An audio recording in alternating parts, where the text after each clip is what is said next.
ज्ञानवापी मामले में अब वाराणसी की जिला कोर्ट यह फैसला करने वाली है कि आगे क्या होगा। अब जब कल अदालत बैठेगी तो विवाद की सुनवाई की प्रक्रिया तय हो जाएगी। कोर्ट यह भी तय करेगा कि मामला सुनने लायक है भी या नहीं, इस अर्जी पर सुनवाई आगे कैसे हो। अगली सुनवाई की तारीख भी तय हो सकती है। इसके साथ साथ एडवोकेट कमिश्नर के सर्वे रिपोर्ट पर भी आगे का फैसला ये जिला अदालत ले सकती है। ये जिम्मेदारी जिला अदालत को सुप्रीम कोर्ट ने पिछले हफ्ते ही सौंपी है। दोनों पक्षों की अपनी अपनी दलीलें हैं जिनके आधार पर वो अपना केस मजबूत बता रहे हैं। लेकिन इस सबके बीच में एक कानून का जिक्र इन दिनों अक्सर हो रहा है और आप भी हर रोज सुन रहे होंगे। 1991 का एक्ट क्या है, वो वर्शिप एक्ट क्या है, वो आपके बारे में आज तफसील से इस पूरे शो के दौरान प्लेसेस ऑफ वर्शिप एक्ट जिसको कहा जाता है उसके बारे में हम आपको समझाने वाले हैं। ये बताएंगे बहुत आसान तरीके से कि कानून क्या है और क्यों इस कानून को लेकर कुछ लोग, कुछ हिंदू पक्ष के लोग सवाल खड़े कर रहे हैं। बारी बारी से ग्राफिक्स के जरिए इसको समझाने की कोशिश करते हैं। इस कानून का पूरा नाम क्या है, क्योंकि बहस यहीं से शुरू होती है। Places of worship special provision act, ये इसका पूरा नाम है। यह कानून 1991 में बना था। तब कांग्रेस की नरसिम्हा राव की सरकार हुआ करती थी। नरसिम्हा राव देश के प्रधानमंत्री थे। इसके बाद उसका मकसद क्या था? धर्म के नाम पर टकराव को टालना। आपको याद होगा, और जिन लोगों को नहीं पता उनको बता दूं, 89, 90, 91, 92 का वो दौर था जब देश में राम मंदिर को लेकर बीजेपी ने एक बड़ा मूवमेंट शुरू किया था। रथ यात्रा लेकर अडवाणी जी निकले थे और देश में एक तरीके से राम मंदिर निर्माण को लेकर पूरा मोमेंटम संघ परिवार खड़ा करना चाह रहा था। उस बीच में राजीव गांधी की हत्या होती है, नरसिम्हा राव देश के प्रधानमंत्री बनते हैं 1991 में, और उस टकराव को, हिंदू और मुसलमान के बीच जो टकराव पैदा होता दिखा था उस वक्त की सरकार को, उसको टालने के मकसद से ये बताया गया था धर्म के नाम पर जो टकराव होता है, इस बिल को, प्लेसेस ऑफ वर्शिप एक्ट को सरकार लेकर आई थी। इस कानून के तहत क्या क्या खास बातें हैं, क्या क्या पाबंदियां हैं? धार्मिक स्थल की जो स्थिति है उसमें बदलाव नहीं किया जा सकता। मतलब आपको एक बार फिर साफ करूं कि आज़ादी मिलने के बाद यानी 15 अगस्त 1947 को रात को 12 बजे से लेके जो स्थिति धार्मिक स्थलों की थी उसमें बदलाव नहीं हो सकता था। जो मंदिर था वहां मंदिर ही रहेगा, जहां मस्जिद थी वहां मस्जिद ही रहेगी। इसी तरीके से तमाम धार्मिक स्थल जैसे 15 अगस्त 1947 को थे वैसे ही 1991 के एक्ट में जब तक बिल पास नहीं होता तब तक रखने की बात कही गई थी, आगे भी रखने की बात थी। केवल राम जन्मभूमि का जो मामला था जो इस वक्त कोर्ट में लंबित था उसको इससे दूर रखा गया था।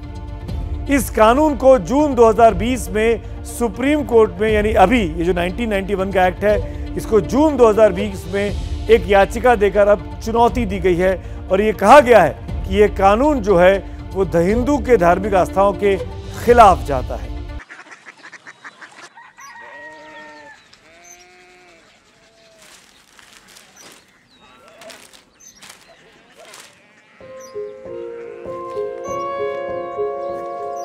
बाबा, बाबा, कोरिया सिटी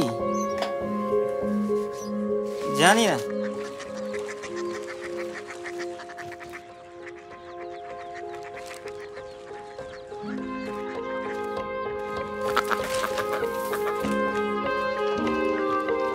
कोरिया सिटी? हाँ।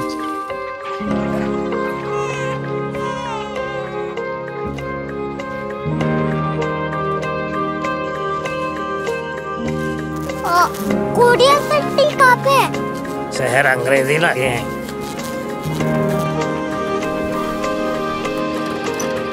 Korea city.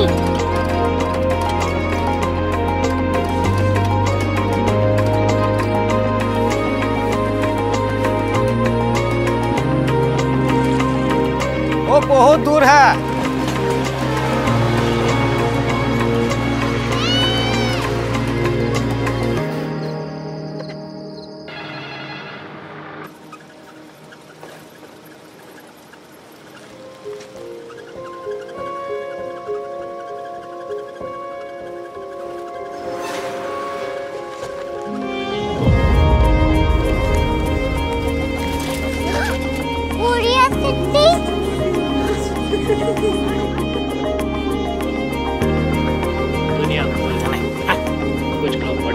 कोरिया सिटी कहाँ है? प्रोफेसर साहब को पता होगा।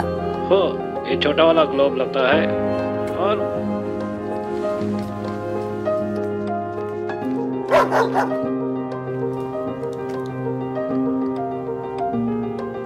पता नहीं, मेरी बेटी से जाके मिल लो, शायद उसे मालूम हो।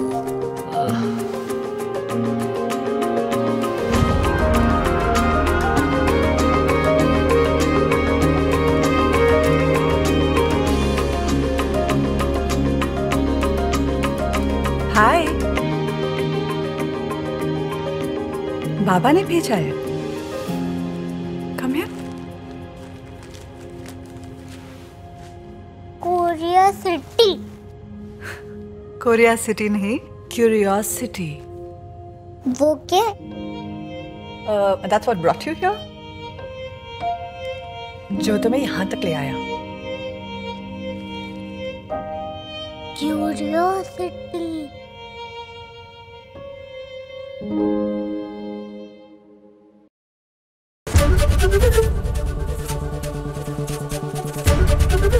एबीपी न्यूज आपको रखे आगे।